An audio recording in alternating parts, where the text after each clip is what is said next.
मीराबाई का नियम था कि वो संतों के पास जा जा करके उनको प्रणाम करती थी। तो एक दिन उन संत के पास पहुंच गई जो स्त्रियों से नहीं मिलते थे। संत के सेवकों ने कहा, वो क्षमा करें, हमारे गुरुजी तो केवल पुरुषों से मिलते हैं, स्त्रियों से नहीं मिलते। अच्छा, आप कभी मीराबाई का चरित्र सुनेंगे ना, तो हमारी भक्तिमती मीराबाई भक्तानी तो खूब थी, लेकिन कहीं कहीं हटीली भी खूब थी। कहीं कहीं हमने सुना है, पढ़ा भी है कि मीराबाई थोड़ी सी विवाद में नहीं करती थी, कोई लड़ाई झगड़ा करती थी ऐसा नहीं, लेकिन हाँ, हमारी मीराबाई ये थी कि कोई यदि विपरीत अवस्था की बात करे भक्ति मार्ग पे आकर के, उसको बढ़िया से ज्ञान भी देती थी। एक बार मीराबाई सब भक्त मंडली के साथ कीर्तन कर रही थी, जोर जोर से कूद के नाच रही थी। अब जब इतनी सारी संगत गाती है तो कोई सुर का ध्यान थोड़ी रखता है, कोई रागों का ध्यान थोड़ी रखता है। सब लोग बस गा रहे थे, तभी एक कोई गवैया वहां आ गया और वो स्लेट पर लिख के बोला, राग में गाइए, और उस स्लेट को लेके उछलने लगा। मीराबाई ने जैसी उसकी स्लेट देखी तो मीराबाई पास गई और चौक लेके आगे अनु लिख दिया। बोले अब उछलो, अब वो हो गया अनुराग में गाइए, अनुराग में गाइए। बोले हमारो लाला राग थोड़ी देखे, अनुराग देखे। तो मीराबाई भक्ति के सिद्धांत में यदि कोई गड़बड़ी करता था तो उसको टोक देती थी, चाहे कोई हो। मीराबाई ने सुना आपके गुरुजी स्त्रियों से नहीं मिलते? बोले नहीं। बोले अच्छा, तो आज हमें पता चल गया कि श्री कृष्ण के अलावा भी वृंदावन में कोई और पुरुष है। हमने तो सुना था यहां देवादि देव भी स्त्री बन के बैठा है, मतलब कृष्ण के अलावा सब गोपी ही हैं वृंदावन में। अपने गुरुजी को बता देना, आंखों पर पट्टी बांध लें, क्योंकि वो जब अपने आश्रम से निकलेंगे ना तो वृंदावन का जड़ चेतन जीव जंतु जो दिखेगा सब गोपी हैं, किसी को नहीं देखना चाहिए, सब स्त्री हैं। शिष्यों ने जाकर के गुरुजी से कहा, बोले एक बड़ी भक्तिमती तेजस्विनी भक्तानी आई थी, हमने रोक दिया कि भाई हमारे गुरुजी स्त्रियों से नहीं मिलते। तो वो कह के गई, अपने गुरुजी से कह देना वृंदावन में केवल एक ही पुरुष है कृष्ण, बाकी सब गोपी हैं। और यदि ये नियम आपके गुरुजी का है तो पट्टी बांध के घूमे वृंदावन में, क्योंकि यहां तो सब गोपी हैं।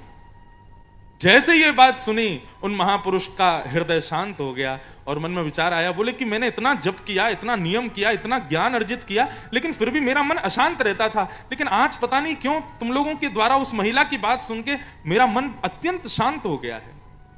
चलो। शिष्य बोले कहां चलें? बोले आज इस नियम को तोड़ दिया जाए कि मैं स्त्रियों को नहीं देखूंगा और सबसे पहले मीराबाई को ही देखूंगा। और संत गए और जाकर के मीराबाई का दर्शन किया। तो बात स्त्री पुरुष की नहीं है, गोपी कहते किसको हैं? जिसकी प्रत्येक इंद्रिय केवल और केवल कृष्ण के हैं, वही गोपी। हमारे महाराष्ट्र और गुजरात के एक बड़े प्रमुख वक्ता हुए, आप लोग कई लोग नाम भी जानते होंगे और शायद वो उल्लासनगर कभी आए भी होंगे, परम पूजनीय प्रातः स्मरणीय श्री डोंगरे जी महाराज। श्री डोंगरे जी महाराज वे अपनी कथा में एक बात कहा करते थे। वे कहते थे कि यदि किसी व्यक्ति के शरीर में कोई इंद्रिय ऐसी है जो भगवत भजन नहीं करती, तो समझ लेना वो उसी इंद्रिय से पाप करने लग जाएगा। मतलब आपको दर्शन करने में तो बहुत सुख मिलता है, प्रसाद पाने में तो बहुत सुख मिलता है, सेवा करने में तो बहुत सुख मिलता है, परिक्रमा करने में पैरों को बहुत सुख मिलता है, लेकिन आपसे कह दिया जाए कथा सुनो, तो कथा में आपका मन नहीं लगता, कानों को रुचि नहीं आती, आपको नींद आने लगती है। तो डोंगरे जी महाराज कहते, भले कितना भी दर्शन करो, कितनी भी प्रदक्षिणा करो, कितनी भी सेवा करो, आपके भीतर पाप कानों से ही प्रवेश करेगा, क्योंकि कानों को आप कथा नहीं देते। आप कथा तो खूब सुनते, लेकिन दर्शन में रुचि नहीं, तो निश्चित है कि पाप आपकी आंखों से ही प्रवेश करेगा, क्योंकि इन आंखों को आप दर्शन नहीं देते। ये भगवत मंदिर, ये दरबार, ये बंधुओं साधारण स्थान नहीं है, ये चिकित्सा के केंद्र हैं। हमारी इंद्रियों को चिकित्सित करते हैं, ठाकुर जी के योग्य बनाते हैं। डोंगरे जी महाराज से किसी ने पूछा, बोले महाराज जी 10 इंद्रियों में तो 2 अशुद्ध इंद्रियां भी आती हैं, गुप्त इंद्रियां जो मलमूत्र आदि परित्याग करती हैं। आप कहते हैं कि प्रत्येक इंद्रिय से भगवत भजन करो, गुप्त इंद्रियों से कैसे होगा? तो श्री डोंगरे जी महाराज कहते थे, बोले भाई जैसे जिस स्थान में रहते हो उसको साफ रखते हो ना, ठीक वैसे ही मेरे भीतर श्री गोपाल जी विराज रहे हैं, श्याम सुंदर विराज रहे हैं। इस भाव से प्रातःकाल उठ करके अपने तन के मल को त्यागना और संपूर्ण मलमूत्र आदि का परित्याग करके भीतर से स्वयं को स्वच्छ रखने का भाव रखने मात्र से भजन हो जाता है कि मेरे भीतर ठाकुर जी हैं, मैं स्वच्छ रहूं। समझ में आ रही है बात? गोवर्धन और गोपी कौन है? गोवर्धन लीला के बाद ही रास पंचाध्याय प्रारंभ होता है, रास प्रारंभ होता है, मतलब गोवर्धन के बाद ही गोपियों को कृष्ण मिलन का अधिकार प्राप्त होता है। ऐसे भगवान ने श्री गोवर्धन धारण किया। अब कथा सुनो। भगवान समस्त ब्रजवासियों को लेकर के श्री गोवर्धन पहुंचे हैं, 56 भोग सजाए हैं और 56 भोग सजा करके समस्त ब्रजवासियों ने श्री गोवर्धन प्रभु को प्रणाम किया। आप ही पूजे आप पुजावे। गोवर्धन नाथ हम सबके इष्ट हैं। क्यों? क्योंकि हमारे ठाकुर जी ने भी उनको पूजा है। श्री गोवर्धन की पूजा हमारे लाल जी ने भी करी है, इसलिए गोवर्धन सबके पूज्य हैं। जैसे ही सब ब्रजवासियों ने 56 भोग सजाए और सब प्रार्थना करने लगे, इतने में ही श्री गोवर्धन पर्वत से चतुर्भुज रूपधारी श्री गोवर्धन नाथ प्रकट हो गए। बोलो गोवर्धन नाथ की। वैसे तो हमारे लाल जी का जो स्वरूप है ना, एक भुजा ऊपर दूसरी भुजा कमर पर, ये गोवर्धन स्वरूप ही है, लेकिन जिनकी ब्रजवासियों ने पूजा की वो चतुर्भुज रूप में प्रकट हुए थे। लाओ ब्रजवासियों भोग, लाओ ब्रजवासियों भोग, गोवर्धन नाथ कहने लगे। सब ब्रजवासियों ने पहली बार भगवान को देखा। सब ब्रजवासी बोले, लाला तेरो देवता तो बड़ो सांचो है, सच्चो है। देखियो वह इंद्र की पूजा करते करते हम बूढ़े हो गए, लेकिन आज तक वहां के दर्शन ना भय। तेरे या गोवर्धन नाथ ने तो एक बार में ही दर्शन दे दिए। जय हो। ऐसे गोवर्धन नाथ को बारंबार प्रणाम है लाला। ठाकुर जी बोले, समय मत व्यर्थ करो, जाओ भोग लगाओ। और सब ब्रजवासी अपने घर की सामग्री अपने हाथों से गोवर्धन नाथ को खिला रहे हैं। तभी ठाकुर जी का सखा मधुमंगल ठाकुर जी के पास पहुंचा। लाल जी से बोलो, लाला एक बात बता। ठाकुर जी बोले, क्या? ये गोवर्धन नाथ को चेहरा तोते बहुत मिल रहा है, ऐसा लग रहा है जैसे तू ही 4 भुजा वारो बन के खड़ो है गयो का। अब ठाकुर देखो ब्रजवासी कितने सीधे। ठाकुर जी बोले, अरे तू नहीं जाने कैसे हमारो चेहरा मिलो पता है? बोले कैसे? बोले मैं अपनी गैया चरावे यही पर्वत पे आऊं और मेरी गैया को दूध जा, दूध को मैं पीऊं, वही दूध को ये गोवर्धन नाथ पीवे, तो एक ही गैया को दूध पीवे की वजह से हमारो चेहरा मिले। मधुमंगल बोलो, बावड़े ऐसी बात बना रहा हो मोते, एक गैया को दूध पीवे तो हमारो मुंह थोड़ी मिले करे। ठाकुर जी बोले, देख तेरी बहन ने तेरी मैया को दूध पियो, तूने भी वही मैया को दूध पियो, तुम दोनों को चेहरा मिले ना। लाला बात तो तेरी सांची है, लेकिन ऐसे तो फिर बछड़ा भी गैया को दूध पीवे, वाह को चेहरा हमते क्यों ना मिले। ठाकुर जी बोले, अब बात मत बनावे, तू बस दर्शन कर। लेकिन ब्रजवासी इतने सहज हैं कि इसी बात को मान लेते हैं। सब चर्चा कर रहे हैं, बोले अरे लाला की गैया को दूध पीवे ये देवता, या हमारे लाला ते चेहरा मिले या को। किसी को भी ये संशय नहीं हो रहा कि ये भगवान है। इतना सीधापन जब हमारे हृदय में होता है ना बंधु, तब ठाकुर जी मिलते हैं। हम लोग चतुर बनने में कोई कसर नहीं छोड़ रहे, हम लोग अपने आप को चतुर बनाने में कोई कसर नहीं छोड़ रहे। क्षमा कीजिएगा, आप चतुर बन के, बुद्धिमान बन के, बहुत क्लेवर बन के संसार के प्रिय हो जाओगे, लेकिन ठाकुर जी के प्रिय नहीं बन पाओगे। ठाकुर जी का प्रिय बनना है तो सहज रहो, सरल रहो, दीन रहो। जो अपनों सुख चाहे हो तो मूर्ख बन के रहो, जानते हुए भी कि हाँ ये काम मुझे आता है। जबरदस्ती उस काम में चतुराई मत करो, हाथ जोड़ के खड़े रहो, नहीं हमको तो इतना नहीं है। अपने आप को छुपाना सीखो। लोगों के अंदर एक दुर्गुण आ गया है, इसको मैं दुर्गुण ही कहूंगा। कुछ भी हो रहा हो वो सबसे पहले आगे आते हैं, हम करके दिखाएं, हम करके दिखाएं। और वो करके दिखाने का केवल एक ही अभिप्राय होता है कि सब जगह मेरे को क्रेडिट मिल जाए। ये क्रेडिटों से बचो। आपको आता भी हो ना कार्य, तब भी दूसरों को कहो हम तो जानते नहीं, आप बता दो। ऐसा स्वभाव जब हो ना, तब ठाकुर जी को प्रिय लगता है। मैं कथा अपनी कथाओं में सुनाया करता हूं। हमारे वृंदावन में एक भक्त हुआ, उसका नाम था भोंदू। क्या नाम था? भोंदू किसको कहते हैं पता है? जो बेचारा बहुत सीधा हो, सरल हो, सच्चा हो, उसी को भोंदू कहते हैं।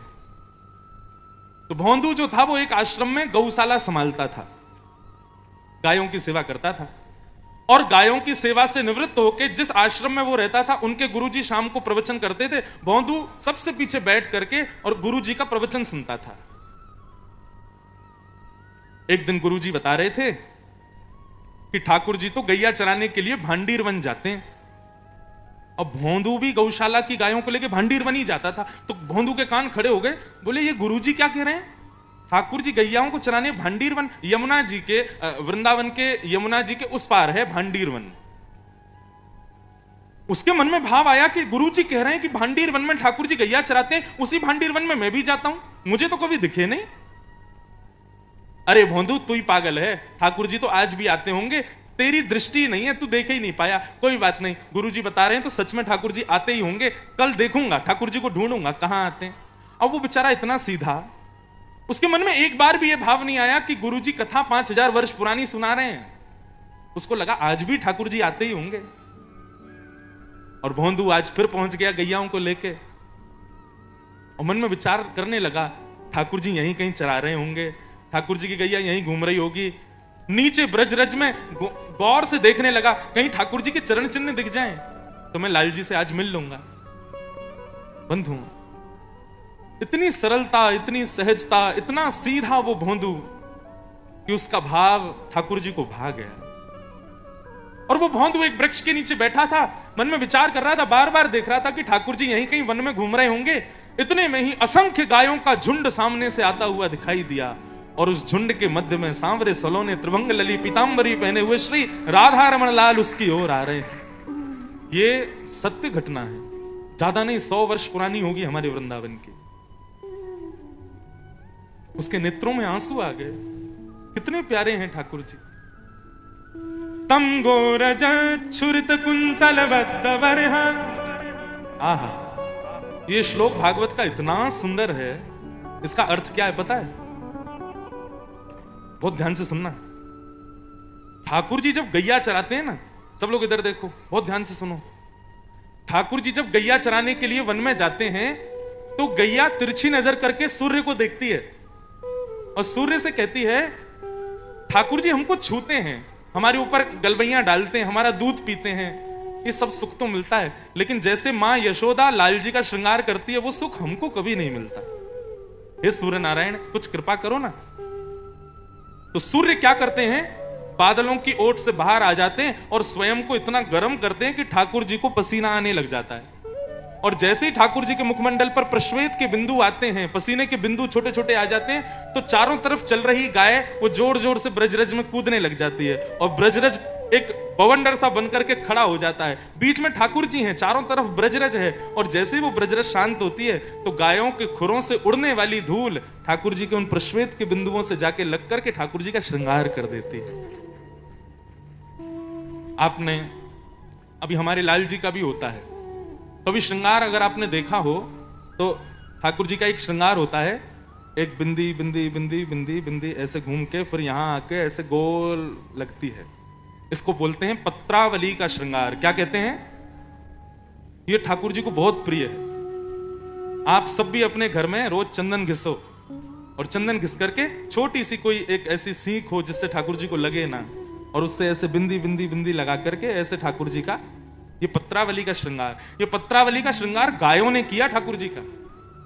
आज जैसे ही गोपाल जी लौट करके नंद भवन आए और मैया ने देखा ऐसी छोटी छोटी ब्रजरज की बिंदी लगी हैं और लाल जी इतने प्यारे लग रहे हैं, इतने प्यारे लग रहे हैं कि रोज तो यशोदा मैया जब ठाकुर जी गैया चरा के आते हैं तो मुंह धुलाती है ठाकुर जी का और अपनी साड़ी से पोंछती है, लेकिन आज मैया ने ठाकुर जी का मुंह ही नहीं पोंछा। बोले इतना प्यारो लग रहा है मेरो लाला। और अगले दिन से मैया चंदन घिस करके ठाकुर जी का श्रृंगार करती है। तो ये ठाकुर जी को अति प्रिय श्रृंगार है।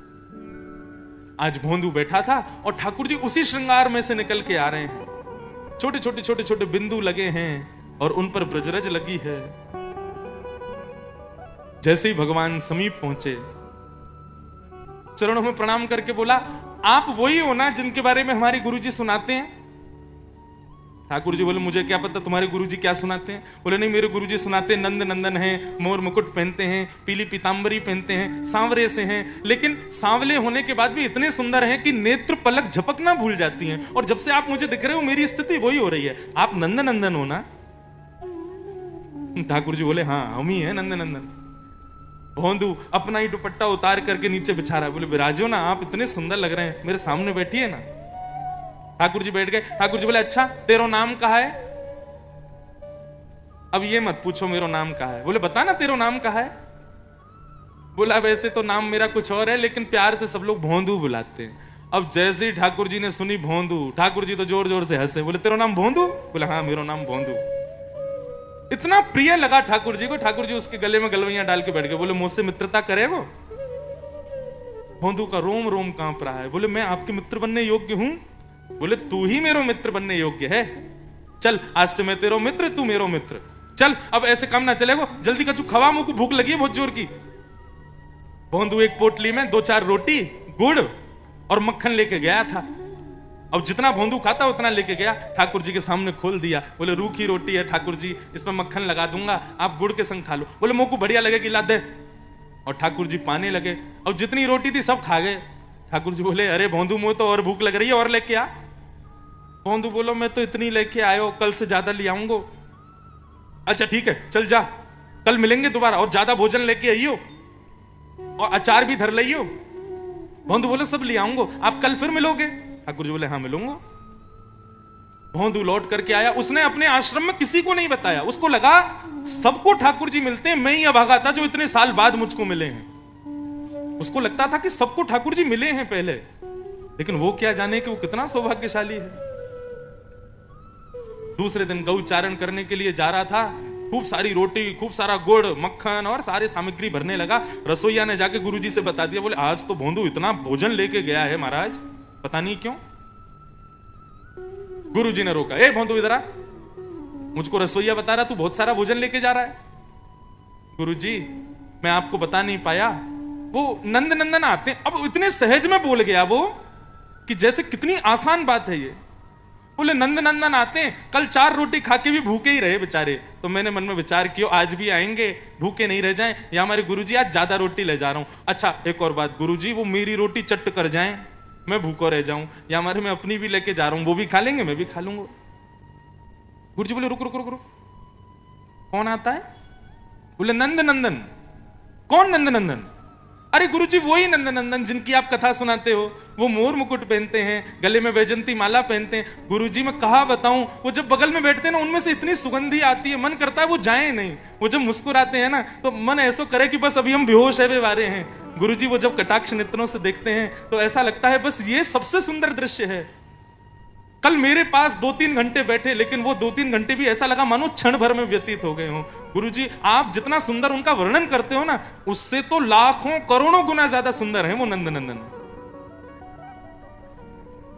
कोई और यदि बोलता तो गुरुजी नहीं मानते, लेकिन भोंदू कभी झूठ नहीं बोलता। गुरुजी बोले सच में भोंदू नंद नंदन आए थे? हाँ गुरुजी, पीली पीतांबरी पहनी थी। आप अपनी कथा में बताते हो ना, उनका रंग तो काला है, लेकिन वो काले लगते नहीं है। सच में वो काले नहीं लगते, वो बहुत प्यारे लगते हैं। इस बात सुनकर के गुरुजी के नेत्र सजल हो गए। बोले भोंदू तू बहुत भोला है, अच्छा मेरा एक काम करेगा? बोले क्या? अपने नंद नंदन को लेके यहां आना आश्रम पर। अरे मैं लेके आऊं गुरुजी?